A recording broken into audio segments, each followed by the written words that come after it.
তাহলে আমরা আজকে হেপাটোলজি লাস্ট পার্টটা ডিসকাস করব। এই পার্টের মধ্যে সবথেকে ইম্পর্টেন্ট টপিক হচ্ছে জেনেটিক হিমোক্রোমাটোসিস, তারপর আছে Wilson's disease, Gilbert syndrome, Budd Chiari syndrome, আর হচ্ছে ড্রাগ ইনডিউসড হেপাটোটক্সিসিটি। এবারে আরো কিছু টপিক আছে যেখান থেকে প্রশ্ন আসে, যেমন acute fatty liver of pregnancy, হেলথ সিনড্রোম অ্যান্ড অবস্টেট্রিক কোলেস্টাসিস। তাহলে এই তিনটা হচ্ছে এখন সম্ভবত হেপাটোলজি পার্টে নাই। এটা যে প্রেগনেন্সি রিলেটেড চ্যাপ্টারটা আছে ওখানে আছে, আমরা এখানে পড়ে ফেলবো একসাথে। আমাদের প্রথম টপিক হচ্ছে হেপাটোসেলুলার কার্সিনোমা। ফার্স্ট আমাদের লাগবে হচ্ছে রিস্ক ফ্যাক্টর। রিস্ক ফ্যাক্টরের মধ্যে সব থেকে ইম্পর্টেন্ট হচ্ছে ক্রনিক হেপাটাইটিস বি ইনফেকশন। এটার ক্ষেত্রে হেপাটোসেলুলার কার্সিনোমা রিস্ক সবচেয়ে বেশি। এছাড়া হেপাটাইটিস সি, হিমোক্রোমাটোসিস, অ্যালকোহল, মনোক্লিক fatty liver disease, alpha one antitrypsin deficiency, এরা সবাই হচ্ছে হেপাটোসেলুলার কার্সিনোমা করতে পারে। এর মধ্যে একটা খুবই ইম্পর্টেন্ট ইনফরমেশন হচ্ছে cirrhosis is present in 75 to 90% of individuals with hepatocellular carcinoma. তাহলে বেশিরভাগ হেপাটোসেলুলার কার্সিনোমা পেশেন্টেরই সিরোসিসের হিস্ট্রি থাকে। আমরা যখন হেপাটোসেলুলার কার্সিনোমার প্রশ্ন পাবো তখনও বেশিরভাগ ক্ষেত্রে সিরোসিসের হিস্ট্রি থাকবে। এটা সিঙ্গেল মাস হিসেবে বা সিঙ্গেল নোডুল বা মাল্টিপল নোডুল হিসেবে প্রেজেন্ট করতে পারে। ইউজুয়ালি যখন সেকেন্ডারি মেটাস্টেসিস হয় সেক্ষেত্রে মাল্টিপল থাকে, আর প্রাইমারি হেপাটোসেলুলার কার্সিনোমার ক্ষেত্রে ইউজুয়ালি সিঙ্গেল লেশনটা বেশি থাকে। হেপাটোসেলুলার কার্সিনোমা ব্লাড সাপ্লাই হচ্ছে হেপাটিক আর্টারি থেকে। নর্মালি আমরা লিভারের ব্লাড সাপ্লাই বেশি পাই কোন ভেসেলের মাধ্যমে? Portal vein. Portal vein. Hepatocellular কার্সিনোমার ক্ষেত্রে কিন্তু ব্লাড সাপ্লাই আসবে মেইনলি হেপাটিক আর্টারি থেকে। এটা ক্লিনিক্যাল সিগনিফিকেন্স আছে, আমরা পরে পড়বো। এরপর হচ্ছে একটা হেপাটোসেলুলার কার্সিনোমা কিভাবে প্রেজেন্ট করবে। Often rapid deterioration may be the first presentation of previously undiagnosed cirrhosis, worsening ascites, jaundice, or variceal hemorrhage, weight loss, anorexia, and abdominal pain. তাহলে বেশিরভাগই ফিচার্স হচ্ছে সিরোসিসের। তাহলে আমরা কখন হেপাটোসেলুলার কার্সিনোমা চিন্তা করবো? তাহলে কোনো একটা সিরোসিস পেশেন্ট আগে স্টেবল ছিল বা আগে কখনো ডায়াগনোসড হয় নাই, সাডেন যদি ডিটোরিয়েশনে প্রেজেন্ট করে, যেমন অ্যাসিডিসটা হচ্ছে খারাপ হয়ে যাচ্ছে বা জন্ডিস অনেক বেশি বেড়ে যাচ্ছে, অথবা পেশেন্টের দেখা যাচ্ছে সাডেনলি ওয়েট লস হচ্ছে, তাহলে সিরোসিসের পেশেন্টের কিন্তু ইউজুয়ালি ওয়েট লসটা খুব একটা কমন না, এবং হইলেও সেটা দেখা যাচ্ছে লম্বা সময় ধরে অল্প অল্প ওয়েট লস হতে পারে। বাট কোনো পেশেন্টের যদি দেখা যাচ্ছে সাডেন অনেক বেশি ওয়েট লস হয়ে যাচ্ছে, কিংবা তার যে সিরোসিস ফিচার্সগুলো ছিল সাডেনলি ডিটোরেট করতেছে, তখন আমরা চিন্তা করবো হেপাটোসেলুলার কার্সিনোমা ডেভেলপ করছে কিনা। তাহলে আমরা প্রথমে পড়ছিলাম যে বেশিরভাগ পেশেন্টের ক্ষেত্রেই অন টপ অফ সিরোসিস বা on the background of cirrhosis hepatocellular carcinoma develop করে। এছাড়া হেপাটোমেগালি প্রেজেন্ট করতে পারে, লিভার ফাংশন টেস্ট ডিটোরেট করতে পারে উইথ আন্ডারলাইং সিরোসিস। মানে আগে সিরোসিস পেশেন্ট ছিল, লিভার ফাংশন নর্মাল ছিল, এখন দেখা যাচ্ছে লিভার ফাংশন টেস্ট খারাপ হচ্ছে। ক্লিনিক্যালি বা ল্যাব ফাইন্ডিংস, যেটাতেও যে কোনো একটাতে যদি আমাদের হঠাৎ করে পেশেন্টের ফাইন্ডিংস খারাপ হয়ে যেতেছে বা কন্ডিশন ডিটোরেট করতেছে, তখন আমরা হেপাটোসেলুলার কার্সিনোমা চিন্তা করব। হেপাটোসেলুলার কার্সিনোমার ক্ষেত্রে ডিজিজ প্রোগ্রেশন বা রেসপন্স দেখার জন্য আমরা টিউমার মার্কার দেখতে পারি আলফা ফিটোপ্রোটিন। আমরা এর আগে ক্লাসেও ডিসকাস করছিলাম যে টিউমার মার্কার আমরা কখনো ডায়াগনস্টিক পারপোজে ইউজ করবো না। তাহলে ডায়াগনোস কনফার্ম করার জন্য আমাদের কি করতে হবে? Multiphase contrast enhance CT or MRI. Findings কি পাবো? একটু আগে আমরা বলছিলাম হেপাটোসেলুলার কার্সিনোমা সাপ্লাই পায় কার মাধ্যমে? Hepatic artery. Hepatic artery. So আমরা যদি কন্ট্রাস্ট এনহান্স সিটি করি, তাহলে এক্ষেত্রে আর্টেরিয়াল এনহান্সমেন্ট পাবো with wash out on portal venous phase. তাহলে এখানে বিভিন্ন ফেজে ইমেজিং নেওয়া হয়। আর্টেরিয়াল ফেজে যে ইমেজটা নেওয়া হবে সেখানে এনহান্সমেন্ট পাবো, আর ভেনাস ফেজে দেখবো এটা ওয়াশ আউট হয়ে গেছে। তাহলে এটা হচ্ছে typical hallmark findings of hepatocellular carcinoma. তাহলে হেপাটোসেলুলার কার্সিনোমার প্রশ্ন দিয়ে যদি বলে কনফার্মেটরি ইনভেস্টিগেশন কোনটা, তাহলে অ্যান্সার কি হবে? মাল্টিফেস কন্ট্রাস্ট সিটি স্ক্যান অথবা এমআরআই। তাহলে এটা হচ্ছে তিনটা ফেজে নেওয়া হয়, এই জন্য অনেক সময় এটাকে বলে ট্রাইফেজিক সিটি স্ক্যানও বলা হয়। তাহলে মাল্টিফেজ বা ট্রাইফেজিক কন্ট্রাস্ট সিটি আর এমআরআই। আলফা ফিটোপ্রোটিন দেখে আমরা ডায়াগনোস কনফার্ম করতে পারবো না ভাইয়া, প্রগনোসিস তাহলে দেখবো। এটা হচ্ছে প্রগনোসিস দেখার জন্য বা ট্রিটমেন্ট রেসপন্স দেখার জন্য। তাহলে এর আগে আমরা বলছিলাম যে টিউমার মার্কারগুলো খুবই ইম্পর্টেন্ট পরীক্ষার জন্য, এটা প্রগনোসিস বা রেসপন্স দেখার জন্য কাজে লাগে, বাট ডায়াগনোসিস কনফার্ম করার জন্য কাজে লাগে না। এর আগে আমরা দুটো টিউমার মার্কার পড়ে আসছিলাম, কোলন ক্যান্সারের ক্ষেত্রে টিউমার মার্কার কোনটা? কার্সিনোএমব্রায়োনিক অ্যান্টিজেন কার্সিনোইম্যানিক অ্যান্টিজেন। আর প্যানক্রিয়াটিক কার্সিনোমার ক্ষেত্রে CA19-9 CA19-9 CA19-9। তাহলে এই ধরনের কমন যেগুলো কার্সিনোম আছে এগুলো টিউমার মার্কার সব পরীক্ষার জন্য ইম্পর্টেন্ট। ম্যানেজমেন্ট আমাদের ইউজুয়ালি লাগে না, সেটা আমরা খুব একটা পড়বো না। আচ্ছা, আলফা ফিটোপ্রোটিন এটা কিন্তু স্পেসিফিক না, সেন্সিটিভও না। হেপাটোসেলুলার কার্সিনোমার ক্ষেত্রে 60% ক্ষেত্রে এটা প্রডিউস হয়, তাহলে বাকি 40% ক্ষেত্রে এটা নেগেটিভ থাকতে পারে। তাহলে আলফা ফিটোপ্রোটিন নেগেটিভ থাকলে এটা হেপাটোসেলুলার কার্সিনোমা এক্সক্লুড করে না। আবার আদার্স কিছু কন্ডিশন আছে, যেমন hepatitis B, C, paracetamol toxicity, এগুলো তো high level of alpha fetoprotein পাওয়া যেতে পারে। সো আলফা ফিটোপ্রোটিন বেশি বা কম এটা খুব একটা ডায়াগনোসিসে হেল্প করবে না।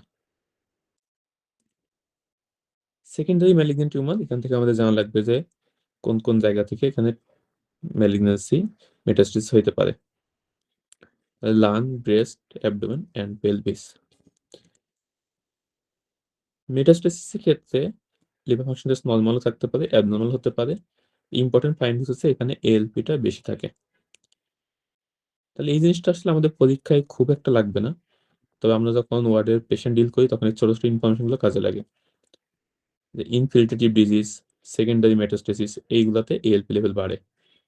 অনেক সময় সারা ভাইবাতে প্রশ্ন জিজ্ঞেস করে যে প্রাইমারি এবং সেকেন্ডারি হেপাটোসেলুলার কার্সিনোমা আমরা কিভাবে ডিফারেন্সিয়েট করতে পারি। তাহলে এটা হচ্ছে কোনো স্পেসিফিক না, বাট আমরা একটা ক্লু পাইতে পারি। তাহলে মেটাস্টেসিসের ক্ষেত্রে এএলপি লেভেলটা ইউজুয়ালি বেশি থাকে। তাহলে এটা জেনে দেখেন, ওয়ার্ডে বা ভাইবাতে কাজে লাগতে পারে।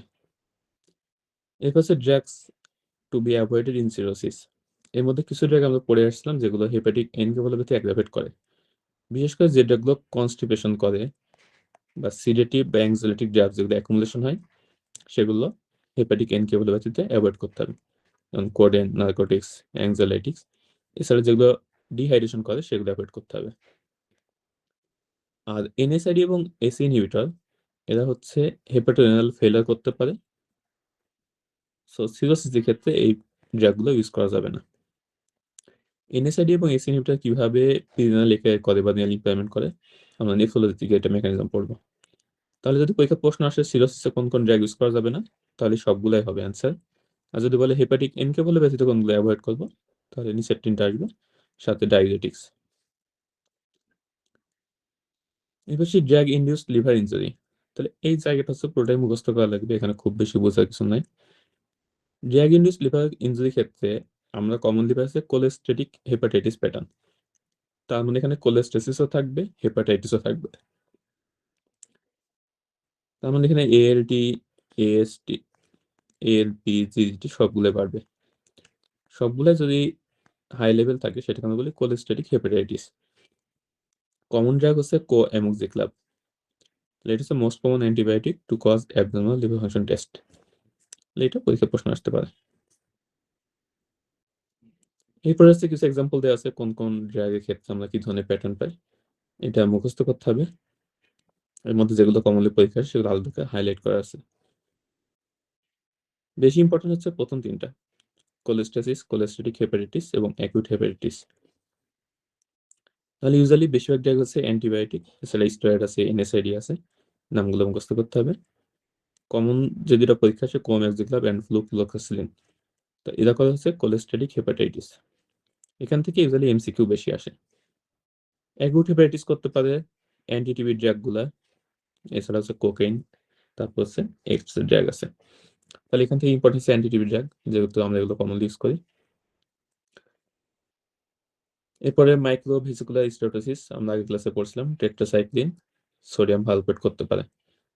আগে টক্সিন পড়ছিলাম, কোন টক্সিন করতে পারে? Bacillus bacillus serious. আরেকটা এক্সাম্পল কি ছিল? acute fatty liver disease in Acute fatty liver pregnancy. pregnancy। আরেকটা প্যারাসিটামল টক্সিসিটি ছিল? না ভাইয়া, না ভাইয়া, ছিল না এটা। প্যারাসিটামল ছিল না? তাহলে হচ্ছে যে ড্রাগসের মধ্যে tetracycline sodium valproate, acute fatty liver pregnancy, আর একটা হচ্ছে টক্সিন, যেটা ছিল হচ্ছে ব্যাসিলাস সিরিয়াস। এছাড়া আরো কিছু এক্সাম্পল আছে, ফাইব্রোসিস করে মিথোট্রিক্সেট। এরপর হচ্ছে হেপাটাইটিস, এটা খুব একটা আসে না। অটোইমিউন হেপাটাইটিস লাইক প্রেজেন্টেশন করতে পারে নাইট্রোপ্রোনটাইন, এটা একটু মনে রাখা লাগবে। আর ম্যাক্রোভেসিকুলার স্টেরয়েডস হচ্ছে ট্যামোক্সিফেন অ্যান্ড অ্যামাইডারন। পরটা হাইপারটেনশন করতে পারে যদি লং টার্ম যে ভিটামিন এ ইউজ করা হয়, আর গ্রানুলো ফর্মেশন হতে পারে ইন কেস অফ অ্যালোপিনিয়ল। এবার সেই কজেস অফ হিমোক্রোমাটোসিস। হিমোক্রোমাটোসিস এখানে মেইনলি হচ্ছে আয়রন ডিপোজিশন হবে। এটা হইতে পারে জেনেটিক কোনো কজে, যেটা হলো প্রাইমারি হিমোক্রোমাটোসিস, হইতে পারে secondary iron overload. Secondary iron ওভারলোডের ক্ষেত্রে আবার যেগুলো হচ্ছে যে ক্রনিক হিমোলাইসিস করে, যেমন thalassaemia, sideroblastic anaemia, chronic haemolytic anaemia. আর লিভার ডিজিজের মধ্যে alcoholic liver disease, non alcoholic fatty liver disease and hepatitis C. তাহলে সবগুলো ক্ষেত্রে আমরা আয়রন ওভারলোড পাইতে পারি, ফেরিটিন বেশি পাইতে পারি। এর মধ্যে সব থেকে বেশি ইম্পর্টেন্ট যেটা, সেটা হচ্ছে জেনেটিক হিমোক্রোমাটোসিস। তাহলে হিমোক্রোমাটোসিস মেইনলি কি হয় এখানে?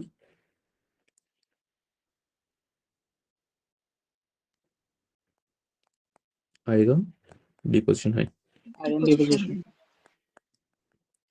তাহলে হিমোক্রোমাটোসিসের ফিচার্স কেমন হবে এটা ডিপেন্ড করবে আয়রনটা ডিপোজিশন কোন কোন অর্গানে হইতেছে। কমনলি কোন কোন অর্গান ইনভলভমেন্ট হয়? Liver, pancreas, endocrine glands, Joints and heart. তাহলে এই রিলেটেড ম্যানিফেস্টেশন আমরা পাবো। আচ্ছা, আমাদের আয়রন অ্যাবজর্পশন হয় কোথা থেকে? গ্যাস্ট্রোতে পড়ে আসছিলাম। Duodenum first Venom. তাহলে স্মল ইন্টেস্টাইন এর মধ্যে মেইনলি হচ্ছে ডিউডেনাম থেকে, আর সেকেন্ডলি হচ্ছে জেজুনাম থেকে।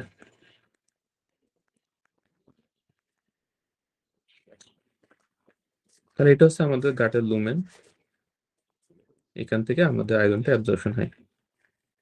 লুমেন থেকে অ্যাবজর্পশন হওয়ার পর এটা যাবে হচ্ছে এন্ট্রোসাইটে যে সেলগুলো আছে, তাহলে এটা হচ্ছে আমাদের এন্ট্রোসাইট। এন্ট্রোসাইটের পদে থাকে হচ্ছে ব্লাড ভেসেল। এই যে সেল থেকে ব্লাড ভেসেলে যাবে, এখানে আমাদের একটা প্রোটিন থাকে, চ্যানেল থাকে প্রোটিন, এই আয়রন ট্রান্সপোর্টিং চ্যানেল। এই চ্যানেলটার নাম কি জানেন কেউ? Transferrin. না, এটা হচ্ছে ফেরোপ্রোটিন, মানে আয়রন প্রোটিন চ্যানেল। আর ব্লাডে যাওয়ার পরে ব্লাডে ক্যারি করে যেটা, সেটা হচ্ছে ট্রান্সফারেন্স রিসেপ্টর। তাহলে ফেরোপ্রোটিনের কাজ কি? আয়রনটাকে সেল থেকে ব্লাডে পাঠানো। এখানে মনে করেন চ্যানেলটা আছে।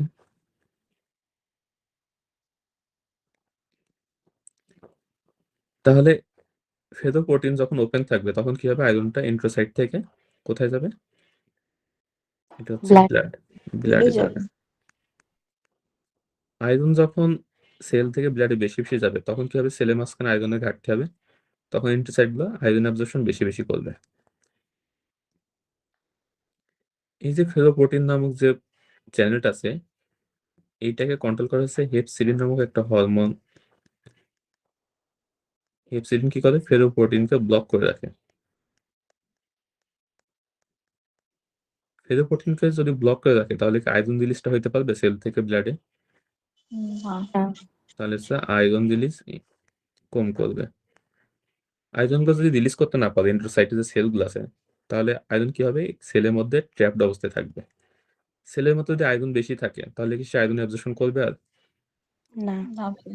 তাহলে হচ্ছে আয়রন অ্যাবজর্পশন ইনহিবিট করে। তাহলে হেপসিডিনের কাজ কি? ফেরোপ্রোটিনকে কি করে? এটা ব্লক করে দেয়। ব্লক করে রাখে। আয়রন রিলিজ কমায় নাকি বাড়ায়? কমাবে। কমায়। আয়রন অ্যাবজর্পশন কমাবে। তাহলে কোনো পেশেন্টের যদি হেপসিডিন বেশি হয়ে যায় তাহলে কি হবে? ফেরোপ্রোটিন বেশি বেশি ব্লক হবে, আয়রন রিলিজ করতে পারবে না, আয়রন অ্যাবজর্পশন করতে পারবে না, আয়রনগুলো সেলের মধ্যে ট্র্যাপড অবস্থায় থাকবে।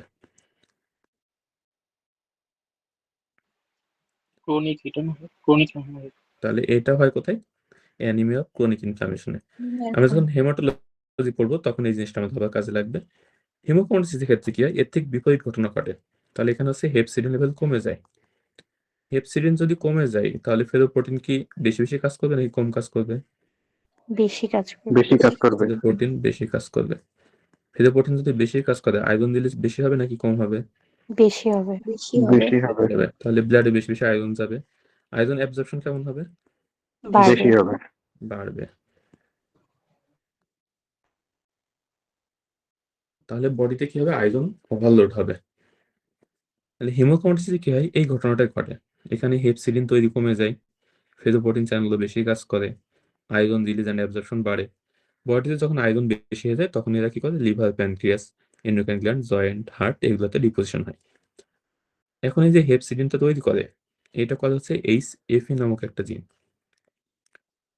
এই জিনে যখন মিউটেশন হয়, এই মিউটেশন হচ্ছে সিঙ্গেল পয়েন্ট মিউটেশন। এটা আমরা জেনেক্সে পড়বো কোন ধরনের মিউটেশনে কি হয়। Chromosome 6 a single point mutation হওয়ার কারণে এখানে একটা অ্যামাইনো অ্যাসিড চেঞ্জ হয়ে যায়। সিস্টিন টু টাইরোসিন সাবস্টিটিউশন হয়, ফলে প্লাজমা হেপসিডিন তৈরি কমে যায়। প্লাজমা হেপসিডিন কমে গেলে কি হবে? Uncontrolled increased iron absorption. এই জিনিসটা কি বোঝা গেছে? কি ভাইয়া? তাহলে এখানে ভাইয়া এটাই লেখা আছে, hormone hepcidin inhibits iron transport by binding to ferroportin on enterocytes and macrophage. তাহলে এটা নাম হচ্ছে ফেরোপোর্টিন। 90% ক্ষেত্রেই সিঙ্গেল পয়েন্ট মিউটেশন হয় ক্রোমোজোম 6 এ। যে চেঞ্জটা সেটা হচ্ছে সিস্টিন টু টাইরোসিন সাবস্টিটিউশন হয়, এবং এটা হচ্ছে HFE প্রোটিনে। প্লাজমা হেপসিডিন রিলিজ কমে যায়, আয়রন অ্যাবজর্পশন বেড়ে যায়, এবং আয়রনগুলো বডির বিভিন্ন জায়গায় ডিপোজিশন হয়। বাকি কিছু লেস কমন ক্ষেত্রে histidine to aspartic acid mutation হইতে পারে। তাহলে কমন হচ্ছে সিস্টিন টু টাইরোসিন মিউটেশন, এটা হয় সিঙ্গেল পয়েন্ট মিউটেশন, এখানে সমস্যা হয় ক্রোমোজোম 6 এ। আর মোস্ট ইম্পর্টেন্ট যেটা, এখানে রিলিজ কমে যায় কোনটা? হেপসিডিন। হেপসিডিন। তাহলে হিমোক্রোম্যাটোসিসের ক্ষেত্রে সব থেকে ইম্পর্টেন্ট প্যাথোলজিক্যাল ফ্যাক্টর আছে হেপসিডিন লেভেল কমে যাওয়া। এটা পরীক্ষা প্রশ্ন আসতে পারে। তাহলে লো হেপসিডিন এটা হিমোক্রোম্যাটোসিস করে, আর হাই হেপসিডিন কি করে? অ্যানিমিয়া, অ্যানিমিয়া Anemia, করবে এবং ক্রনিক ইনফ্লামেশন। এবার সেই হিমোক্রোম্যাটোসিস পেশেন্ট কাদের বেশি হয়? ইউজুয়ালি মেল পেশেন্টের ক্ষেত্রে বেশি হয় এবং ওভার 40 ইয়ার্সের পেশেন্টের ক্ষেত্রে বেশি হয়। যেহেতু ফিমেল পেশেন্টের ক্ষেত্রে মেনস্ট্রুয়েশন বা প্রেগনেন্সি বা অন্যান্য বিভিন্ন কারণে আয়রন লস হয় বা আয়রনের ডিমান্ড বেশি থাকে, সো তাদের ক্ষেত্রে আয়রন ওভারলোডের ফিচার্সটা কম পাওয়া যায়। তাহলে এটা হচ্ছে মেল প্রিডোমিনেন্ট এবং ইউজুয়ালি একটু বয়স্ক লোকেদের ক্ষেত্রে বেশি হবে, মানে অ্যাবভ 40। প্রেজেন্টেশন ডিপেন্ড করবে কোন কোন অর্গানে ডিপোজিশন হয়েছে। তাহলে যদি লিভার ডিপোজিশন হয়, পেশেন্টের হেপাটোমেগাল থাকতে পারে, হেপাটাইটিস হইতে পারে, লিভার সিরোসিস হইতে পারে। প্যানক্রিয়াসের ডিপোজিশন হলে ইনসুলিন রিলিজ কমে যাবে, ডায়াবেটিস মেলাইটাস ডেভেলপ করবে। হার্টের ক্ষেত্রে ইউজুয়ালি দেখা যায় কার্ডিয়াক মাসেল এবং কার্ডিয়াক যে কন্ডাকশন সিস্টেম আছে এখানে ডিপোজিশন হয়। তাহলে কার্ডিয়াক মাসেলের ডিপোজিশন হলে রেস্ট্রিকটিভ অ্যান্ড ডায়ালেটেড কার্ডিওমায়োপ্যাথি হবে, সেখান থেকে হার্ট ফেলিয়ার ডেভেলপ করতে পারে। আর কন্ডাকশন সিস্টেম ডিপোজিশন হলে অ্যারিথমিয়া ডেভেলপ করতে পারে। এরপর হচ্ছে স্কিন, এন্ডোক্রাইন গ্ল্যান্ডস এবং জয়েন্ট ডিপোজিশন হতে পারে। স্কিনে হলে হয় হচ্ছে হাইপার পিগমেন্টেশন, এন্ডোক্রাইন গ্ল্যান্ডের হলে হবে হচ্ছে বিশেষ করে পিটুইটারি গ্ল্যান্ড ডিপোজিশন হতে পারে, আর একটা হচ্ছে যে গোনাডসে। তাহলে পেশেন্টের ক্ষেত্রে impotency, loss of libido, testicular atrophy থাকতে পারে। পেশেন্টের ইনফার্টিলিটি থাকতে পারে।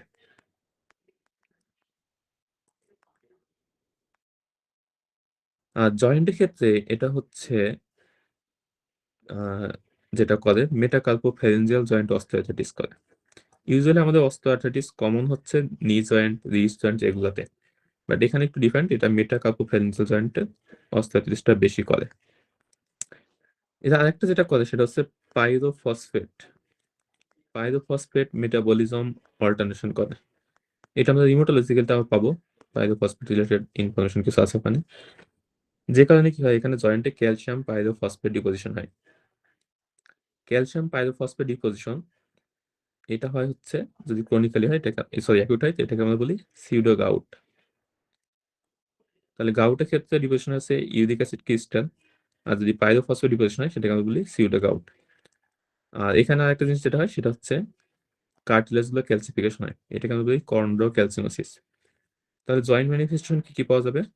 Osteoarthritis of metacarpophalangeal joint, chondrocalcinosis and pseudo gout. কন্ড্রোক্যালসিনোসিসে আমরা এখানে এক্স-রে করলে জয়েন্টের মাঝখানে কার্টিলেজগুলো ক্যালসিফিকেশন দেখতে পারি। তাহলে হিমোক্রোম্যাটোসিসের যে সিনারিগুলো থাকবে অনেক সিনারিতেই এক্স-রে ফাইন্ডিংস বলা থাকে যে এক্স-রে তে কন্ড্রোক্যালসিনোসিস আছে, আর এমআরসি পার্টটুকু লিখে দিলে একটা এক্স-রে ছবি দিয়ে দিবে। তাহলে টিপিক্যাল প্রেজেন্টেশন কেমন থাকবে একটা হিমোকরমাটোসিসের পেশেন্টের ডায়াবেটিসের ফিচার্স থাকতে পারে, নিউ অনসেট ডায়াবেটিস থাকতে পারে। ডিরেক্টলি বলতে পারে যে পেশেন্টের ডায়াবেটিস আছে, অথবা বলতে পারে পেশেন্টের পলিউরিয়া, পলিডিপসিয়া এগুলো কমপ্লেন আছে।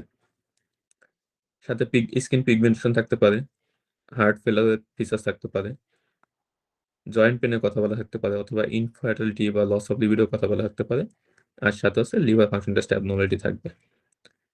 তাহলে এগুলো আমাদের কোশ্চেন সিনারির উপরে দেখতে হবে যেগুলোর মধ্যে কোনো কিছু আছে কিনা।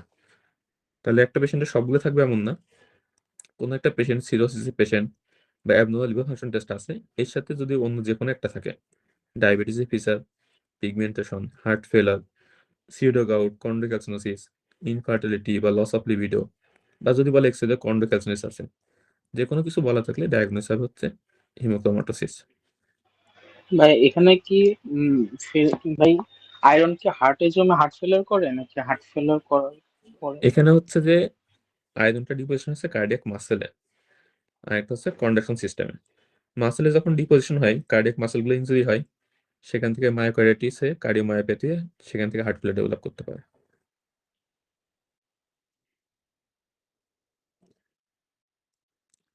ইনভেস্টিগেশনের মধ্যে আমরা করবো হচ্ছে serum ferritin and transferrin saturation.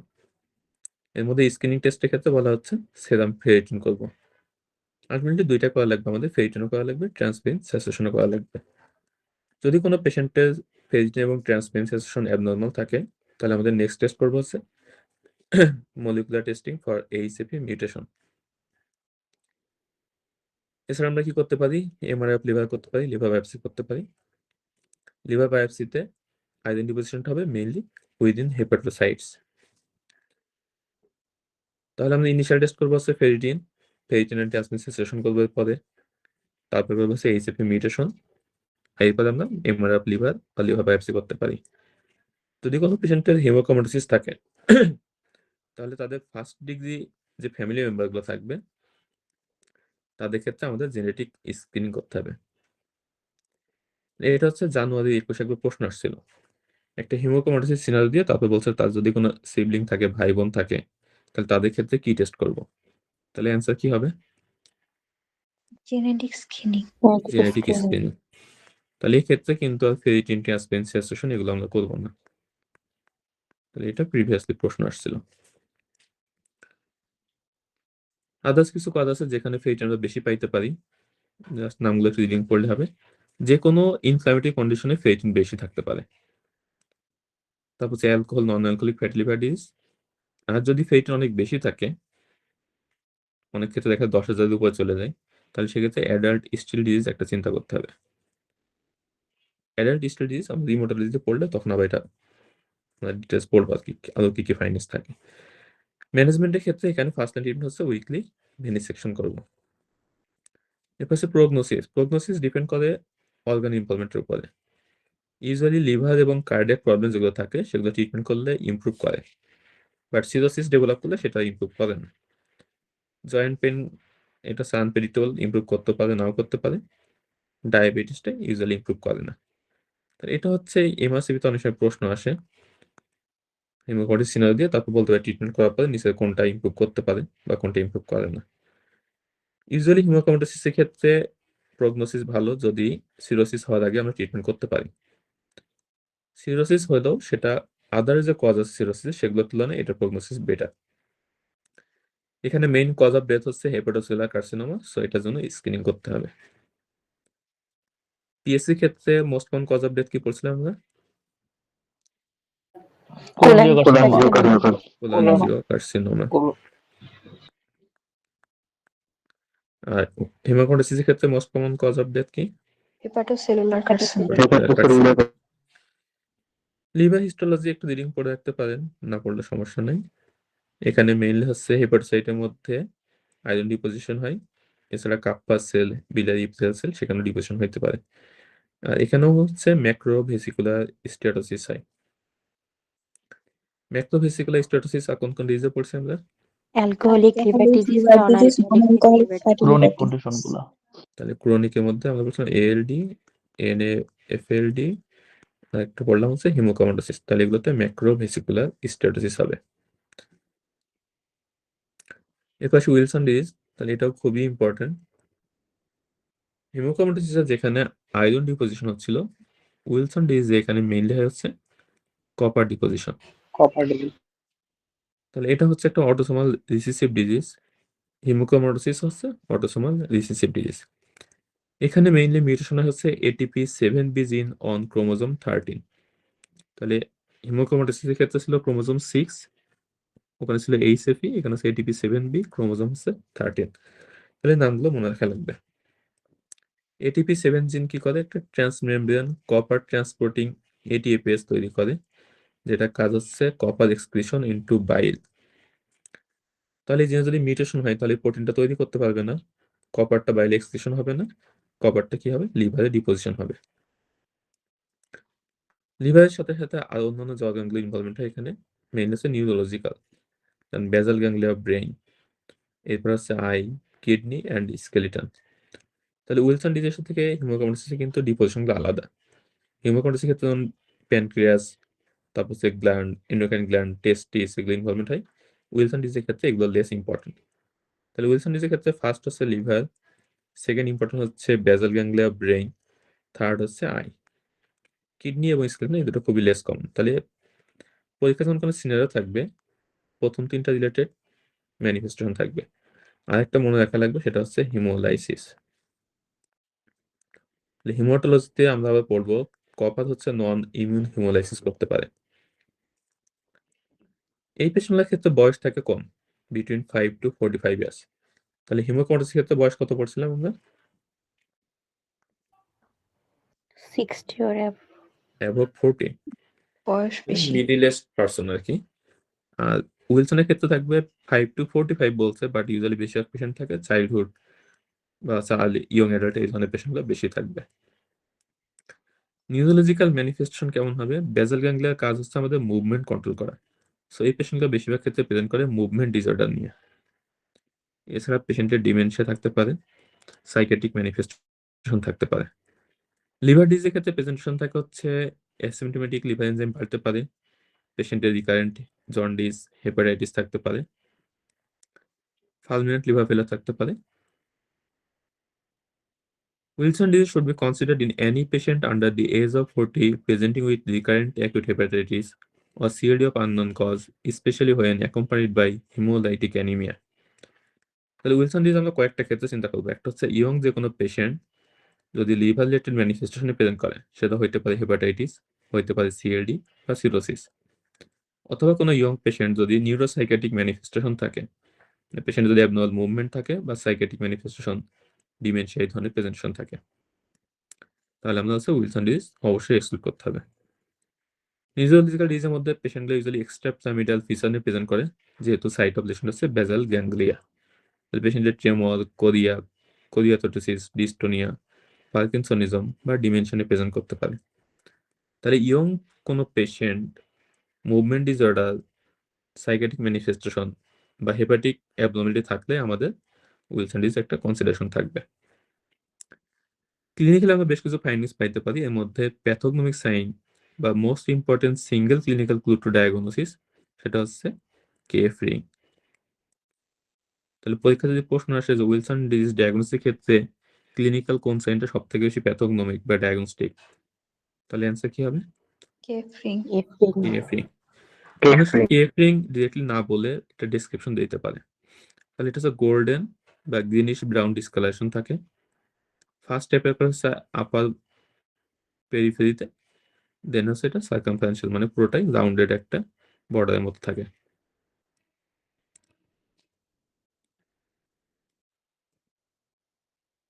অনেক সময় কেএফ রিং দেখার জন্য আমাদের স্লিট ল্যাম্প এক্সামিনেশন দরকার হতে পারে, এবং এটা ট্রিটমেন্ট করলে ডিসঅ্যাপিয়ার করে। তাহলে এগুলো পরীক্ষার জন্য আমাদের খুব একটা দরকার নেই। আমাদের মেইনলি লাগবে হচ্ছে ডেসক্রিপশনটা দেখতে কেমন, আর এটা হচ্ছে pathognomonic sign for Wilson disease.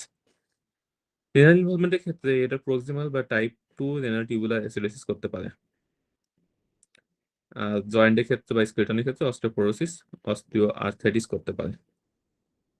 Renal tubular অ্যাসিডোসিসের ক্ষেত্রে মেটাবলিক অ্যাসিডোসিস এটা কোন ধরনের? Normal anion gap or high anion gap? Normal anion gap. তাহলে এটা হচ্ছে normal anion gap metabolic acidosis করে।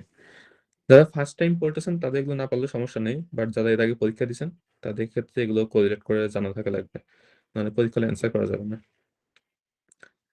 তাহলে এবার আসি ক্লিনিক্যাল, আমাদের পরীক্ষা কিভাবে আসবে। তাহলে পেশেন্টগুলো থাকবে হচ্ছে ইয়ং পেশেন্ট, পেশেন্টের রিকারেন্ট হেপাটাইটিস বা সিএলডি, অ্যাবনর্মাল মুভমেন্ট, ডিমেনশিয়া বা সাইকিয়াট্রিক সাইন থাকতে পারে, অথবা পার্কিনসনের ফিজার্স থাকতে পারে। এর সাথে অনেক সময় হিমোলাইসিস থাকতে পারে, হিমোলাইসিস থাকলে সেটা আরো ডেফিনেটিভ একটা ক্লু। আর অপথলমোলজিক্যাল এক্সামিনেশন করলে আমরা পাবো হচ্ছে কেএফ রিং, যেটা দেখতে গ্রিনিশ ব্রাউন ডিসকালেশন থাকবে কর্নিয়াল মার্জিনে। তাহলে ইয়ং পেশেন্টের অ্যাবনর্মাল লিভার ফাংশন বা লিভার রিলেটেড ডিসঅর্ডার অথবা নিউরো সাইকিয়াট্রিক রিলেটেড কোনো ম্যানিফেস্টেশন থাকলে আমরা উইলসন ডিজিজ চিন্তা করব। ইনভেস্টিগেশনের মধ্যে আমরা ইনিশিয়াল টেস্ট করতে পারি, সেরোপ্লাজমিন লেভেল দেখতে পারি, এটা কম থাকবে। আর কনফার্মেটরি টেস্ট হচ্ছে 24 hour urinary copper excretion while giving D penicillamine. তাহলে এটা বেশ কয়েকবার পরীক্ষা সিঙ্গেল টেস্ট আসছে, the confirmatory test for Wilson disease. ম্যানেজমেন্টের ক্ষেত্রে কপার বাইন্ডিং এজেন্ট ইউজ করব, পেনিসিলামাইন হচ্ছে আমাদের first choice. Penicillamine related side ইফেক্টের মধ্যে লুপাস লাইক সিনড্রোম এবং প্রোটিন লজিং নেফ্রোপ্যাথি, এই দুটো পরীক্ষার প্রশ্ন আসে। তাহলে ড্রাগ ইন্ডিউস লুপাসের একটা কজ হচ্ছে পেনিসিলামাইন। প্রোটিন লজিং নেফ্রোপ্যাথি বা মেমব্রেনাস নেফ্রোপ্যাথির একটা ড্রাগ কজ হচ্ছে পেনিসিলামাইন। তাহলে এই দুইটা অ্যাডভার্স ইফেক্ট আমাদের মনে রাখা লাগবে। এর বাইরে এটা স্কিন র্যাশ করতে পারে, বোন ম্যারো সাপ্রেশন করতে পারে। আদার অপশনের মধ্যে আছে ট্রেন্টাইন হাইড্রোক্লোরাইড, তারপর হচ্ছে টেট্রাথায়োমোলিবডেট অ্যান্ড জিঙ্ক অ্যাসিডেট। এই নামগুলো মনে রাখতে পারেন, এমসিকিউ আসতে পারে, যদিও এখনো পর্যন্ত কখনো আসেনি। হেমোক্রোমাটোসির মতো এটারও প্রগনোসিস অনেক ভালো।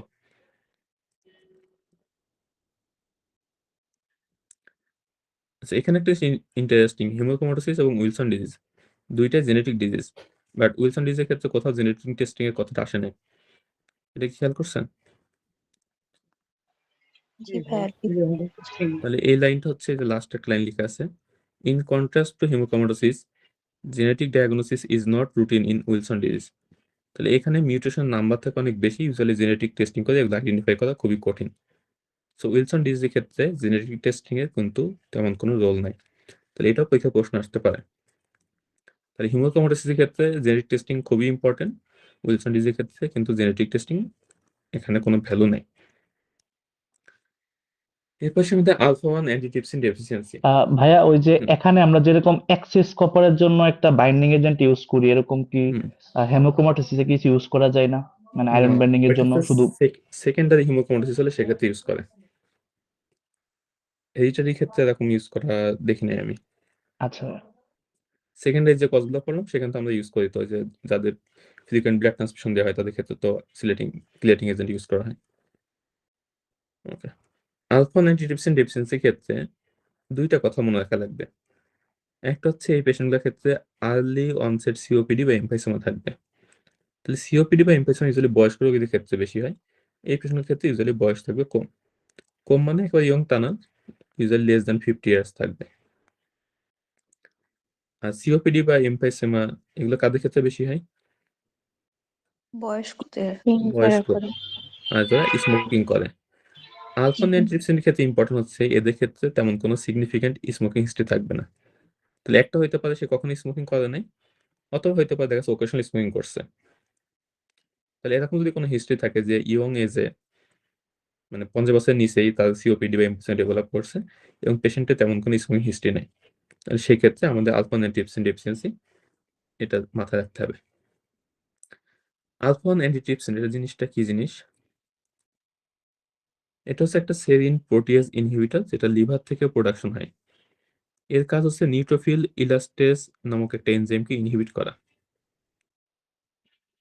তাহলে কোনো পেশেন্টের যদি আলফা অ্যান্টিট্রিপসিন ডেফিসিয়েন্সি থাকে তাহলে কি এনজাইমটাকে ইনহিবিট করতে পারবে? না ভাইয়া। না। লাংসে যেটা হয়, এটা যখন মিউটেশন হয়ে যায় আলফা অ্যান্টিট্রিপসিন প্রোডাকশন কমে যায় বা এটা অ্যাবসেন্ট থাকে, এই যে নিউট্রোফিল ইলাস্টেস আছে একে অপোজ করার মতো আর কেউ থাকে না। নিউট্রোফিল ইলাস্টেস তখন কি করে, আমাদের লাং অ্যালভুলাতে যে ইলাস্টিন ফাইবারগুলো আছে সেগুলোকে ড্যামেজ করে ফেলে। তাহলে অ্যালভুলার ওয়াল যদি ড্যামেজ হয়ে যায় তাহলে কি হবে এখানে এমফাইসেমা ডেভেলপ করবে। ইউজুয়ালি এটা লোয়ার লোবে বেশি হয়।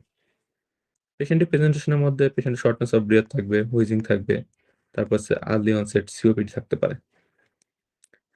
তাহলে এখানে মেইনলি ডিস্ট্রাকশন হচ্ছে কোন জায়গাটায়? লোয়ার লোবে। লোয়ার লোব এবং অ্যালভিউলার ওয়ালে ইলাস্টিন ফাইবার। এই অ্যালভিউলার ওয়াল ডিস্ট্রাকশন হচ্ছে, এই কথাটা মনে রাখতে হবে। আমরা যখন রেসপিরেটরি পড়বো তখন স্পাইরোমেট্রি পড়তে গেলে এটা আবার কাজে লাগবে আমাদের। তাহলে এমফাইসেমাতে অ্যালভিউলার ওয়াল ডিস্ট্রাকশন হয়, এটা মনে রাখতে হবে। তাহলে এটা গেল হচ্ছে আমাদের লাং ম্যানিফেস্টেশন। তাহলে হেপাটোলজিতে আমরা কেন পড়তেছি? কারণ এটা হেপাটিক ম্যানিফেস্টেশন আছে।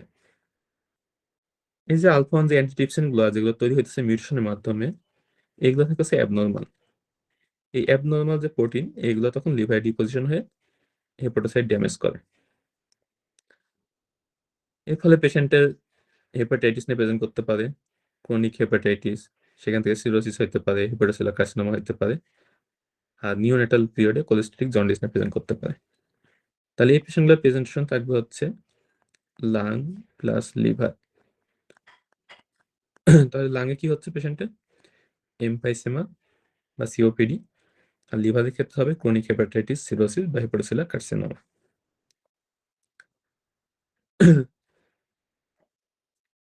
ইনভেস্টিগেশন আমরা হচ্ছে আলফা অ্যান্টিট্রিপসিন লেভেল মেজার করতে পারি।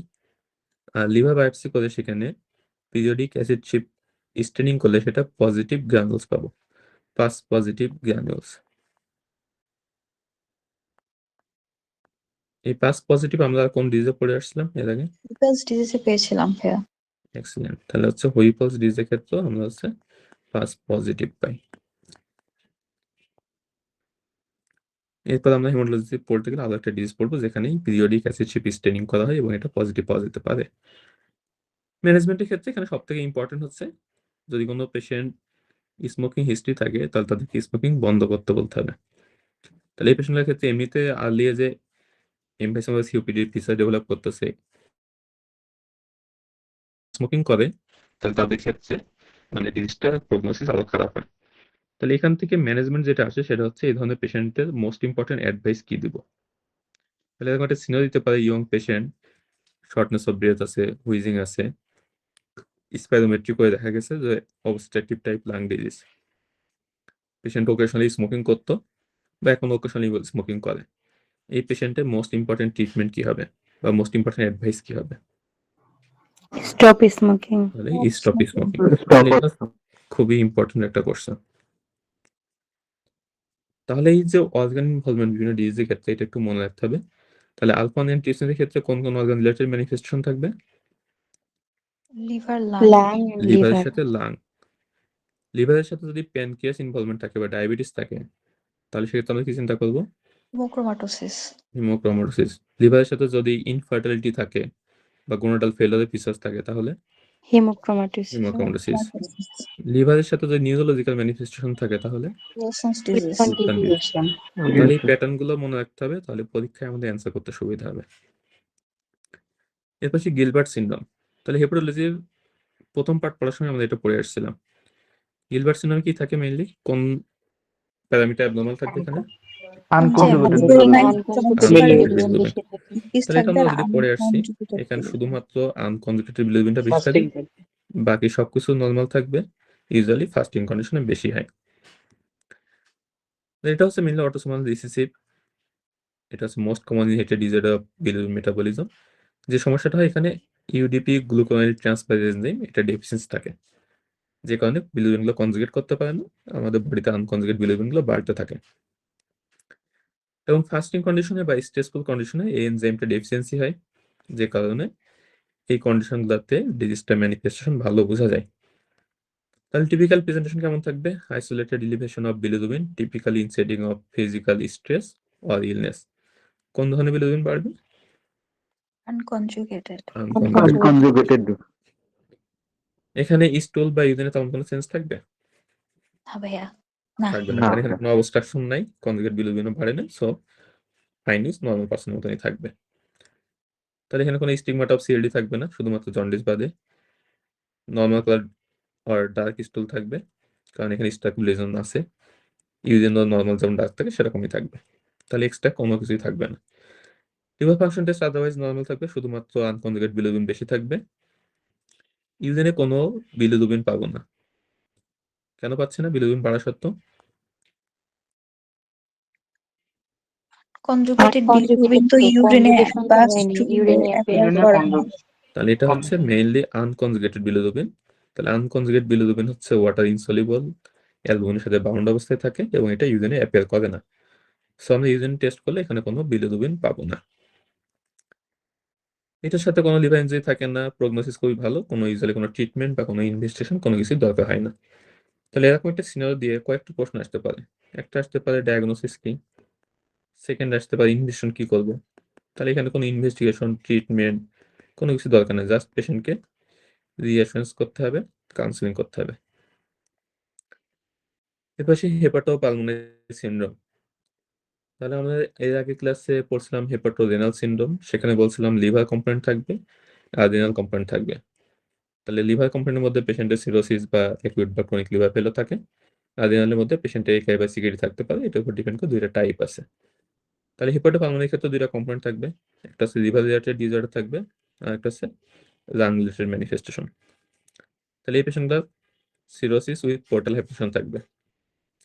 এর সাথে পেশেন্ট প্রেজেন্ট করবে কিনা রেজিস্ট্যান্ট হাইপোক্সেমিয়া এবং এখানে ইন্ট্রাপালমোনারি ভাস্কুলার ডাইলেশন থাকে। যদি কোনো পেশেন্টের পারসিস্টেন্ট হাইপোক্সেমিয়া থাকে তাহলে এই পেশেন্টগুলোর সায়োনোসিস এবং ক্লাবিং পাওয়া যেতে পারে।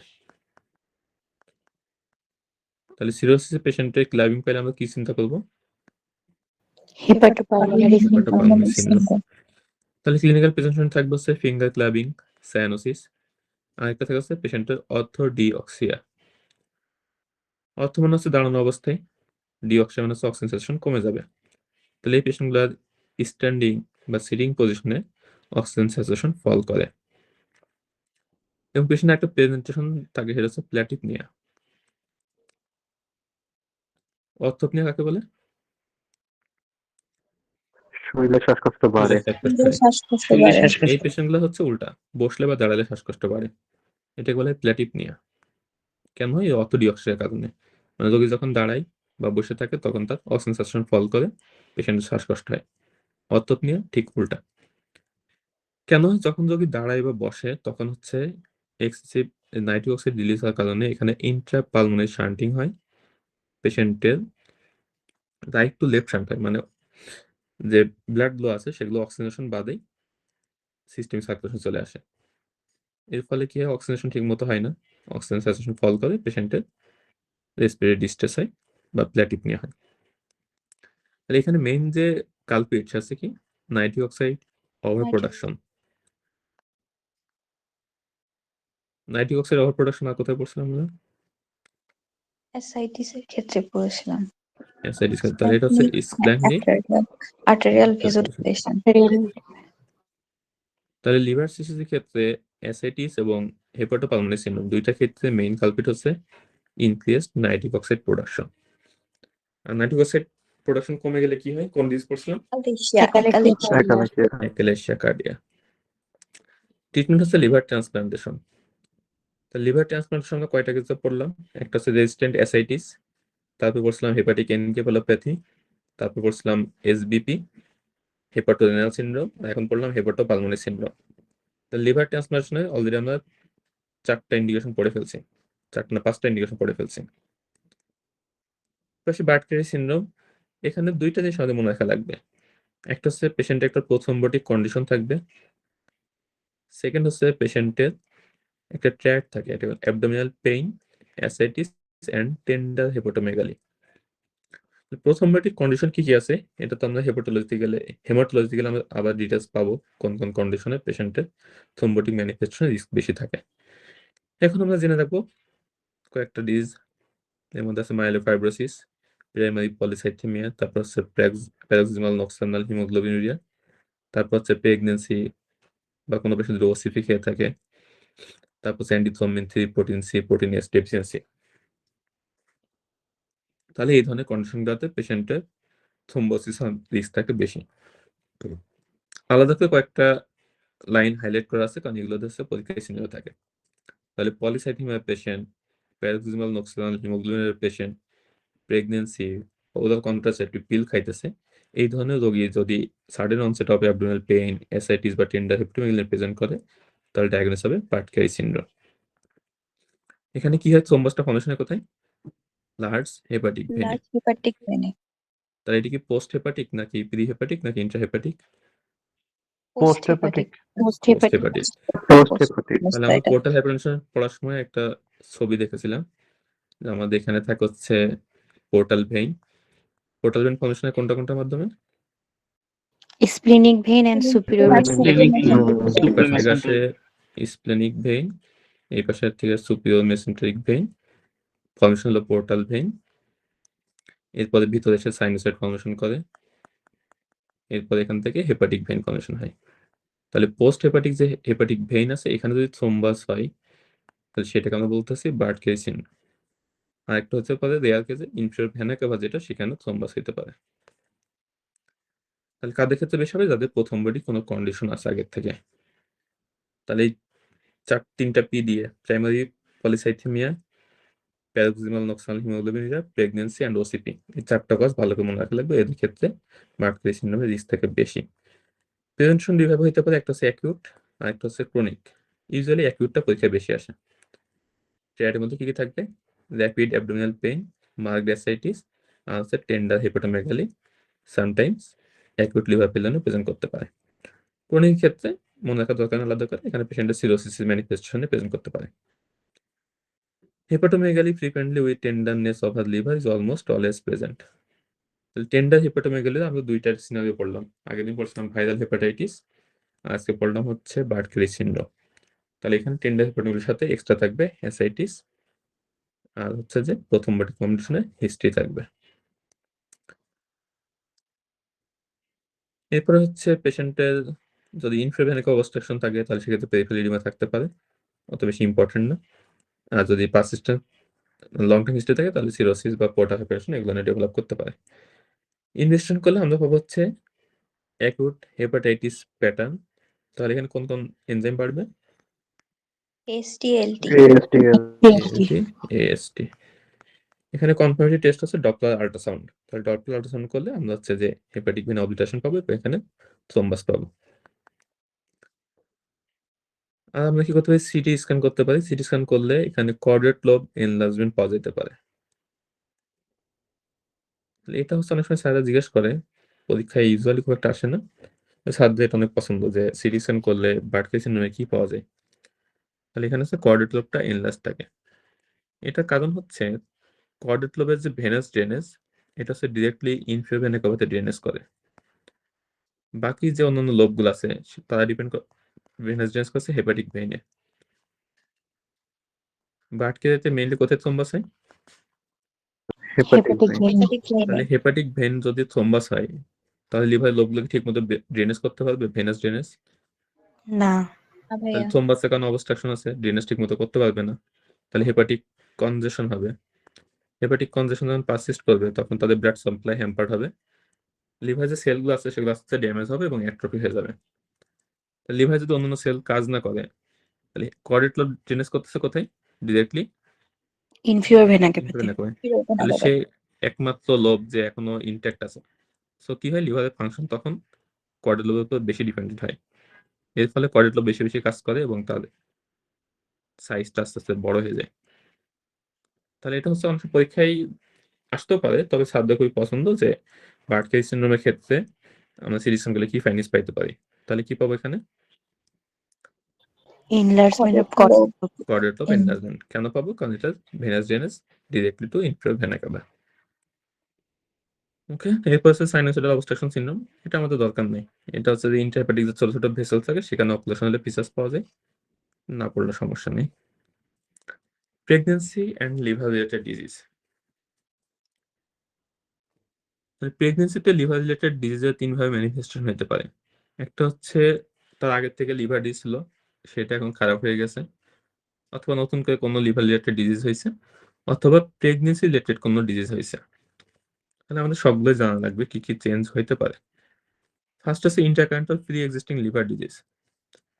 হেপাটাইটিস এ ভাইরাস যদি ইনফেকশন হয় তার তেমন কোনো ইফেক্ট নাই। হেপাটাইটিস বি হলে সমস্যা।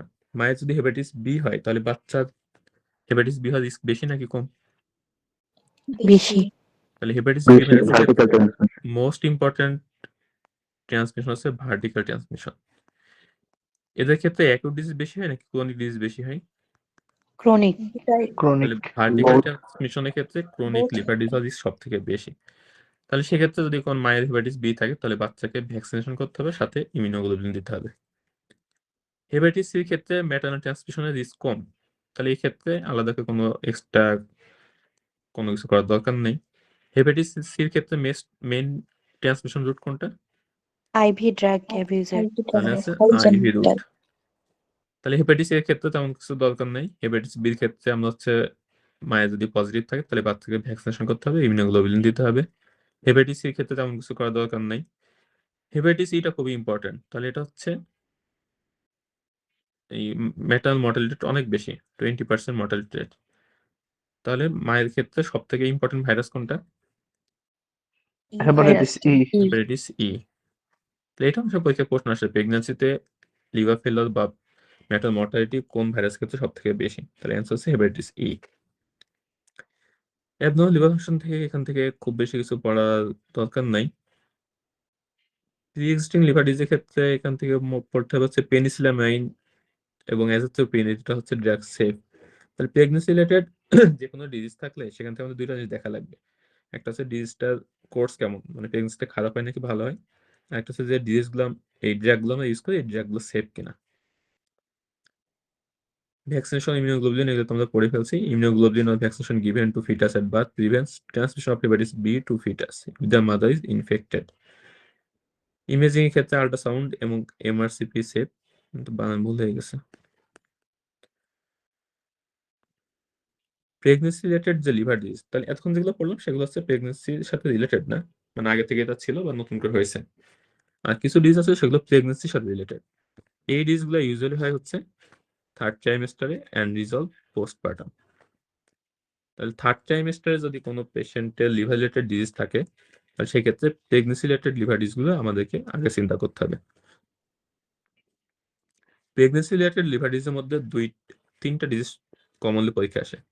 একটা হচ্ছে acute fatty liver of pregnancy, হেলথ সিনড্রোম, আর একটা হচ্ছে অবস্টেটিক কোলেস্টেসিস। তাহলে কোন ট্রাইমেস্টার বেশি হয় এগুলা? Third trimester. ট্রাইমেস্টারে। সহজে মনে রাখার জন্য অ্যাকিউট ফ্যাটি লিভার অফ প্রেগনেন্সির প্রেজেন্টেশন হচ্ছে হেপাটাইটিক লাইক প্রেজেন্টেশন, আর অবস্টেটিক কোলেস্টেসিস হচ্ছে কোলেস্টেটিক টাইপ। প্রেজেন্টেশন। আমরা ফার্স্টে যখন ফিজিওলজি পড়ছিলাম তখন বলছিলাম যে হেপাটাইটিস পেশেন্টদের সিমটমস কেমন থাকে? Abdominal pain and GIT upset, এইগুলো বেশি থাকে। তাহলে এই পেশেন্টগুলো টিপিক্যাল প্রেজেন্ট থাকবে অ্যাবডোমিনাল পেইন এন্ড ভমিটিং। আর কোলেস্টেসিসের মেইন প্রেজেন্টেশন কি থাকে? রাইটিস থাকে। রাইটাস বা ইচিং। তাহলে থার্ড ট্রাইমেস্টারে একটা Right. পেশেন্ট যদি অ্যাবডোমিনাল পেইন ভমিটিং নিয়ে প্রেজেন্ট করে তাহলে আমরা আগে কোনটা চিন্তা করব? Acute fatty liver of fatty pregnancy. Liver pregnancy. আর যদি প্লুরাইটাস নিয়ে প্রেজেন্ট করে বা ইচিং নিয়ে প্রেজেন্ট করে? Obstetric cholestasis. থার্ড ট্রাইমেস্টারের ক্ষেত্রে ডার্মাটোলজিতে আমরা আবার কিছু ডিজিজ পাবো, সেকেন্ড থার্ড ট্রাইমেস্টার বেশি হয়। তাহলে ডার্মাটোলজিক্যাল ডিজিজের ইচিং আর কোলেস্টেসিস ইচিং, এই দুটার মধ্যে একটা ইম্পর্টেন্ট ডিফারেন্সিয়েট পয়েন্ট আছে, সেটা হচ্ছে স্কিন র্যাশ। তাহলে অবস্টেটিক কোলেস্টেসিস বা যে কোনো কোলেস্টেটিক লিভার ডিজিজ এগুলোর ক্ষেত্রে কোনো স্কিন র্যাশ থাকে? থাকে না। থাকে না। না। এখানে ইচিং মার্ক থাকতে পারে, এই স্ক্র্যাচ মার্ক থাকতে পারে, কিন্তু কোনো র্যাশ থাকবে না। তাহলে প্রেগন্যান্সি কোনো পেশেন্ট যখন স্কিন র্যাশের কথা বলবে এবং ইচিং এর কথা বলবে তখন আমরা ডার্মাটোলজিক্যাল ডিজিজ চিন্তা করব। আর যখন কোনো র্যাশ থাকবে না বাট ইচিং থাকবে তখন আমরা হচ্ছে লিভার রিলেটেড ডিজিজ চিন্তা করব, এবং সেটা কোনটা হবে? Obstetric Obstetric Obstetric cholecystitis. তাহলে এই জায়গাটাই গতবার আমরা যখন সলভ ক্লাস করছিলাম অনেকেই যেটা মানে ভুল করতেছিল। তাহলে যে পেম্পিগয়েড জেস্টেশন আসবে, তারপর হচ্ছে পলিমার্ফিক ইরাপশন অফ প্রেগন্যান্সি, এইগুলোর সাথে অবস্টেটিক কোলেস্টেসিস, এইগুলো অনেকেই মানে গুলাই ফেলে, কারণ যে সবগুলাই তো প্রেগন্যান্সিতে প্রেজেন্ট করে, সবগুলোতে ইচিং থাকতে পারে। তাহলে স্কিন র্যাশ আছে কিনা এটা আমাদের ইম্পর্টেন্ট, লিভার ফাংশনটা কেমন আছে এটা আমাদের ইম্পর্টেন্ট। তাহলে acute fatty liver pregnancy presentation হবে ইউজুয়ালি থার্ড ট্রাইমেস্টারে। পেশেন্টের প্রেজেন্টেশন হবে হেপাটাইটিক প্যাটার্নে, patient abdominal pain, vomiting, jaundice, sometimes acute liver failure present করতে পারে। ইনভেশন করলে লিভার ফাংশন টেস্ট কোনটা বাড়বে? হেপাটিক প্যাটার্ন যদি হয় ALTS ALTST এএসটি বাড়বে। তাহলে আমাদের দুইটা জিনিস দেখা লাগবে। একটা হচ্ছে প্রেজেন্টেশন হচ্ছে থার্ড ট্রাইমেস্টারে, সিমটমস হচ্ছে অ্যাবডোমিনাল পেইন, ভমিটিং, লিভার ফাংশনে এএলটিএসটি বেশি। এখানে স্পেসিফিক কোনো ট্রিটমেন্ট নেই, সাবঅর্ডিভ ট্রিটমেন্ট করতে হবে আর হচ্ছে ডেলিভারি করতে হবে। Acute fatty liver pregnancy diagnostic criteria, তাহলে এটা মুখস্থ করা পসিবল না, মুখস্থ করলে এটা পরীক্ষা পর্যন্ত মনে রাখা সম্ভব না। কি ভাই, এত Just সংখ্যা তো মনে রাখাই যায় না। এই এটা ধরনের তো সংখ্যা মনে রাখার কোনো দরকার নেই, জাস্ট রিডিং পড়ে রাখবেন শুধু। তাহলে এখানে বাড়বে কোনটা কোনটা, পরীক্ষা যেটা আসবে এখানে হেপাটিক প্যাটার্ন, সো এখানে তো এএলপি বাড়ার কথা না, তাহলে এখানে এএলটিএসটি বাড়বে। কি ভাই, অ্যাকিউট লিভার ফেল হলে পিটি বাড়বে, অ্যামোনিয়া বাড়বে, বিলিরুবিন বাড়তে পারে। তাহলে এই প্রশ্ন থেকে এখান থেকে আসবে হচ্ছে এমসিকিউ। তাহলে এমসিকিউ যদি আমরা ট্রু ফলস অপশন দিই তাহলে এখানে ভ্যালু চেঞ্জ করবে না, চেঞ্জ করবে কোনটা, এএলটিএসটির সাথে আপনাকে দিয়ে দিবে এএলপি বাড়ে কিনা। তাহলে এখান থেকে এএলপি বাড়ার কথা না, এএলপি নাইও, তাহলে এটা ফলস হবে। অ্যাকিউট ফ্যাটি লিভার প্রেগন্যান্সিতে কি ধরনের স্ট্যাটাসিস হয়? মাইক্রোভ্যাসিকুলার, হ্যাঁ, কারণ মাইক্রোভেসিকুলার, অ্যাকুট কন্ডিশন। তাহলে এটা চেঞ্জ করে ম্যাক্রোভেসিকুলার করে দিতে পারে। তাহলে এই দুটো অপশন এখানে চেঞ্জ করা খুবই সহজ। বাকি যেগুলো আছে বিলিরুবিন বাড়বে, এএলটিএসটি বাড়বে, বোঝা যাচ্ছে। অ্যাকিউট লিভার ফেলিওর হলে সেখানে পিটি বাড়বে, অ্যামোনিয়া বাড়বে। তারপর যেহেতু ফ্যাটি লিভার, আল্ট্রাসাউন্ড করলে ব্রাইট লিভার পাবো। স্ট্যাটাস হবে মাইক্রোভেসিকুলার, এগুলো আমরা পড়ে আসছি। পেশেন্টের মেইন সিমটমস থাকবে অ্যাবডোমিনাল পেইন, ভমিটিং, এটা পড়ে আসছি। লিভার ফেলিওর হলে এনকেফালোপ্যাথি হতে পারে। তাহলে এখান থেকে মনে থাকবে না যেটা, সেটা হচ্ছে পলিউরিয়ান পলিডিপসিয়া, তাহলে এই জিনিসটা আলাদা করে পড়বেন। তারপর সেখানে রেনাল ইম্পেয়ারমেন্ট থাকবে, ইউজেড বাড়বে, ডাব্লিউএসও গ্লুকোজ বাড়বে। তাহলে এই চারটা আর এই একটা পাঁচটা, এই পাঁচটা মনে থাকার সম্ভাবনা কম। তাহলে যখন এই বস্তা পড়বেন এই পাঁচটা সংখ্যাগুলো পড়তে তো হবে। লাগবে না, তাই না? এই যে সংখ্যা আলাদা করে পড়া দরকার নেই, সংখ্যা পরীক্ষা পর্যন্ত জীবনে মনে থাকবে না। আর ভাইয়া নর্মাল প্রেগনেন্সিতে তো এএলপি বাড়বে না, যেহেতু প্লাসেন্টা থেকে সিক্রেট হয়। হ্যাঁ, তাহলে কি হুম, কিউট না এটা ফ্যাটি তো লিভার ফ্যাটলার প্রেগনেন্সি? প্রেগন্যান্সির মধ্যে আসবে না, এবং ওইটা বাড়লেও ওইটা আলোচনা করতে চাচ্ছিলাম না, ওইটা ইউজুয়ালি ফার্স্ট ট্রাইমেস্টার দিকে বেশি বাড়ে, থার্ড ট্রাইমেস্টারে বাড়ে না। ওইটা আচ্ছা, আলাদা ছিল, ওইটা আমরা স্কিপ করে গেছি আর কি। তাহলে এখান থেকে মেনলি মনে রাখতে হবে যে মাইক্রোভেসিকুলার স্ট্যাটাসিস হবে আর এএলটিএসটা প্রিডমিনেন্টলি বাড়বে, বাকিগুলো মুখস্থ করার দরকার নেই। যেগুলো ভ্যালু মুখস্থ করা লাগবে সেটা আমরা বলে আসছি। প্যানক্রিয়াসের ক্ষেত্রে পড়ে আসলাম, অ্যাকুট প্যানক্রিয়াটাইটিসের যে ছিল, সিভিআইটি ছিল, সিভিআইটি ক্রাইটেরিয়া যেটা, ওইটাই ভ্যালু মুখস্থ করা লাগবে। যেগুলো ভ্যালু মুখস্থ করা লাগবে ওগুলো আমরা বলে দেবো যে কোনগুলো ভ্যালু বেশি ইম্পর্টেন্ট। আচ্ছা, তারপর অবস্ট্যাটিক কোলেস্টাসিস, এটা তো পড়েই ফেলছি, প্লুরাইটিস থাকবে, থার্ড ট্রাইমেস্টার হবে, লিভার ফাংশন টেস্ট করলে এলপিজিজিটি বেশি পাবো। আর কোলেস্টাটিক হলে সেখানে ট্রিটমেন্ট অফ চয়েস হচ্ছে আরসোডিঅক্সি, ফলিক অ্যাসিড। ভাইরাল হেপাটাইটিস আমরা পড়ে ফেলছি, বি ভাইরাস, এ ভাইরাস এবং ই ভাইরাস কোনটার ক্ষেত্রে কি করবো, এটা আলাদা করে কিছু পড়ার নেই। আচ্ছা, যেটা এখন আগে বলে আসছিলাম, vaccinations and immunoglobulin should be given to infants of mothers who test positive for hepatitis B. আর অ্যান্টিভাইরাল দিক হচ্ছে মায়ের মাকে আর কি। Liver transplantation most common indication হচ্ছে hepatocellular carcinoma related to hepatitis B virus. কিছু ক্রাইটেরিয়া আছে কাদের ক্ষেত্রে দেওয়া যাবে, দেওয়া যাবে না। কন্ডিশনের মধ্যে হচ্ছে সেপসিস যদি থাকে, extra hepatic malignancy, active alcohol বা other substance misuse, significant cardiorespiratory disease যদি থাকে। ট্রান্সপ্লান্টেশনের সময় আমাদের এবি ব্লাড গ্রুপ ম্যাচিং করতে হবে, বাট ইউজুয়ালি এইচএলএ ম্যাচিং দরকার হয় না। কমপ্লিকেশনগুলো একটু রিডিং পড়ে দেখেন, সব অর্গান ট্রান্সপ্লান্টেশনে একই রকম কমপ্লিকেশন। আর্লি কিছু কমপ্লিকেশন হতে পারে, টেকনিক্যাল রিলেটেড বা অর্গান ট্রান্সপ্লান্ট রিলেটেড ডিজেকশন হতে পারে। আর লেট কমপ্লিকেশন এগুলো হচ্ছে ইমিউনোসাপ্রেসিভ ড্রাগ রিলেটেড, ইনফেকশন হতে পারে, তারপর হচ্ছে weight gain, chronic rejection, malignancy, renal failure. আচ্ছা, এখানে ম্যালিগন্যান্সিটা important, lymphoma and skin cancer কোন জায়গায় সাইড ইফেক্ট করছিলাম আমরা? আচ্ছা, And তাহলে যে কোনো অর্গান ট্রান্সপ্লান্টেই ইউজুয়ালি হচ্ছে আমরা অ্যাজোথোপিন ইউজ করা লাগে ইমিউনোসাপ্রেসিভ ড্রাগ হিসেবে। তাহলে পোস্ট ট্রান্সপ্লান্টেশন যে কমপ্লিকেশনগুলো আছে, লিভার ট্রান্সপ্লান্ট, কিডনি ট্রান্সপ্লান্ট, সবগুলো দেখবেন যে ঘুরে ফিরে এটা আসবে, লিম্ফোমা অ্যান্ড স্কিন ক্যান্সার। কোন ধরনের স্কিন ক্যান্সার হয়? Basal cell non-melanoma. Non non melanoma skin cancer. Non মেলানোমার মধ্যে আবার বেশি কমন হচ্ছে স্কোমাস সেল কার্সিনোমা। তাহলে ডার্মাটোলজিতে গেলে আবার জিনিসটা আবার আসবে যে কোনো একটা পেশেন্টের অর্গান ট্রান্সপ্লান্ট করা হয়েছে, এই পেশেন্টের কোন ধরনের স্কিন ক্যান্সারের রিস্ক সবচেয়ে বেশি? অ্যান্সার কি হবে? Non-melanoma স্কোমাসেল cancer, carcinoma. squamous cell এগুলো সবই carcinoma. হচ্ছে একটার সাথে আরেকটা রিলেটেড। আমরা অ্যাজ এ ধুপিন পড়ে আসছি, সেখানে পাইছি অর্গান ট্রান্সপ্লান্ট, এখানে পাচ্ছি। আবার যখন আমরা স্কিন ক্যান্সার বলবো তখন আবার দেখবেন এই জিনিসটা আসতেছে, এই যে ইমিউনোসাপ্রেসিভ ড্রাগ যারা লম্বা সময় পাই বা যাদের অর্গান ট্রান্সপ্লান্ট হয়েছে তাদের ক্ষেত্রে কোন ক্যান্সার রিস্ক বেশি। ইন্ডিকেশনস অফ লিভার ট্রান্সপ্লান্ট, তাহলে এটা আমরা সবগুলো পড়ে আসছি। ডায়াবেটিক রেজিস্ট্যান্ট অ্যাসাইটিস, তারপর হচ্ছে persistent hepatic encephalopathy, hepatocellular carcinoma, recurrent variceal haemorrhage, bacterial peritonitis. এছাড়া হেপাটোরেনাল সিনড্রোম, হেপাটোপালমোনারি সিনড্রোম, এগুলো যদি ট্রিটমেন্টের রেসপন্স না করে তাহলে সেক্ষেত্রেও ট্রান্সপ্লান্ট লাগতে পারে।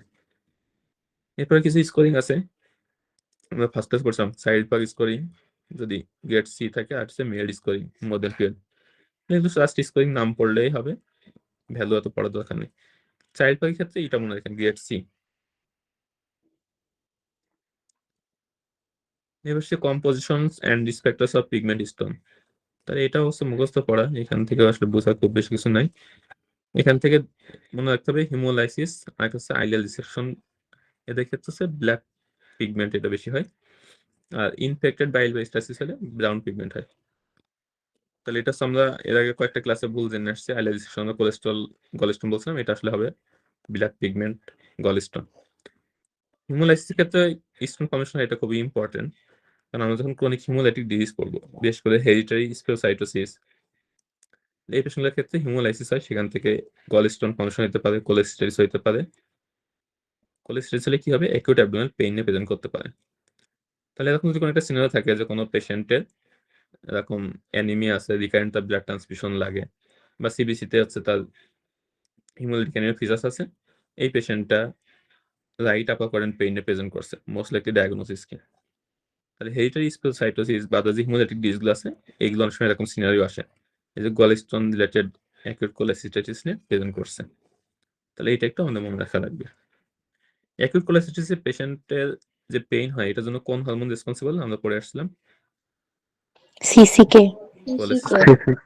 ওকে, আচ্ছা এরপরে বাকি যে বক্সগুলো আছে সবগুলো মুখস্থ পড়া, এখানে খুব বেশি বোঝার কিছু নাই। কোলেস্ট্রল গলস্টোন ফর্মেশনের জন্য কি কি রিস্ক ফ্যাক্টর আছে? একটা হচ্ছে যদি কোলেস্ট্রল সিক্রেশন বেশি হয়, গল ব্লাডার এম্পটিং যদি ইম্পেয়ারমেন্ট হয়, অথবা বাইল সল্ট সিক্রেশন যদি কমে যায়। গল ব্লাডার এম্পটিং করে কোন হরমোন? কোলেসিস্টোকাইন। তাহলে এগুলো জাস্ট একটু রিডিং পড়ে দেখেন, এমসিকিউ গুলো আসলে মুখস্থ রাখা কঠিন, মাঝে মাঝে একটু রিডিং পড়লে মনে থাকবে। এইগুলো থেকে এর আগে কখনো প্রশ্ন আসে না, এখনো রিডিং পড়ে রাখতে হবে। তারপরে গলস্টোন কমপ্লিকেশনস, এটাও মুখস্থ করতে হবে। এরপর হচ্ছে অ্যাকিউট কোলাঞ্জাইটিস, কোলাঞ্জাইটিস থেকে চার্কোস্টেড, এটা একটু মনে রাখা লাগবে, এটা পরীক্ষায় আসে। চার্কোস্টেডে কি কি থাকবে? Jaundice, fever, abdominal pain. তাহলে ট্র্যাট থাকে, এটা আমরা বলি চার্কোস্টেড। তারপর হচ্ছে কোলেডোকোলিথিয়াসিস, ইনফেক্টিভ কজ কি কি আছে? Clonorchis, সাইনেনসিস, ascaris, ফ্যাসিলা হেপাটিকা। কোলাঞ্জিওকার্সিনোমা, এখান থেকে খুব বেশি কিছু পড়ার দরকার নাই। কমন সাইট হচ্ছে confluence of right and left hepatic duct of liver hilum. Risk ফ্যাক্টরের মধ্যে যে primary and secondary sclerosing cholangitis, এটা সব থেকে বেশি ইম্পর্টেন্ট। আর ইনফেক্টিভ একটা কজ আছে ক্লোনোসিস সাইনেনসিস, এটাকে বলে ক্রনিক লিভার ফ্লুক ইনফেকশন। আমরা যখন ইনফেকশন ডিজিজ পড়বো বা অনকোলজি পড়বো তখন আবার এগুলো আসবে। যে কোনো চ্যাপ্টারে যদি কোনো ম্যালিগনেন্সির সাথে ইনফেক্টিভ কোনো কজ থাকে, তার এটা অবশ্যই ভালো করে পড়া লাগবে, এটা পরীক্ষার জন্য খুবই ইম্পর্টেন্ট। এর আগে আমরা এইচ প্যাইলোরি পড়ছিলাম, এইচ প্যাইলোরি কোন কোন ক্যান্সার করতে পারে? Gastric cancer, Melanoma, lymphoma. Gastric carcinoma, Gastritis. Lymphoma. তাহলে এইচ প্যাইলোরি করতে পারে, আর আজকে আমরা পড়লাম হচ্ছে ক্লোনোসিস সাইনেনসিস, যেটা হচ্ছে কোলাঞ্জিওকার্সিনোমা করতে পারে। এখানে আমাদের খুব বেশি কিছু পড়ার দরকার নেই। কার্সিনোমা অফ দ্য অ্যাম্পুলার ব্যাটার, তাহলে কোলাঞ্জিওকার্সিনোমা, কার্সিনোমা অফ অ্যাম্পুলার ব্যাটার এবং হচ্ছে যে প্যানক্রিয়াটিক কার্সিনোমা, সবাই হচ্ছে অবস্ট্রাকটিভ জন্ডিস নিয়ে প্রেজেন্ট করে।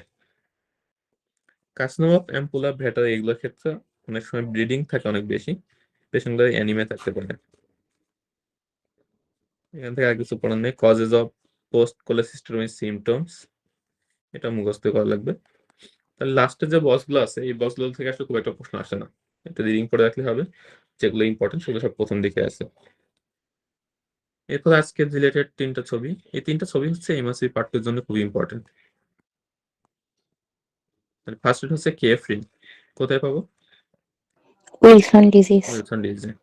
আচ্ছা, কেএফ রিং কিন্তু অনেক কনফিউশন হয়। এটা হচ্ছে গোল্ডেন ব্রাউন কালার বা ব্রাউন কালার, আউটলাইন যেটা আছে একদম বাইরের দিকে,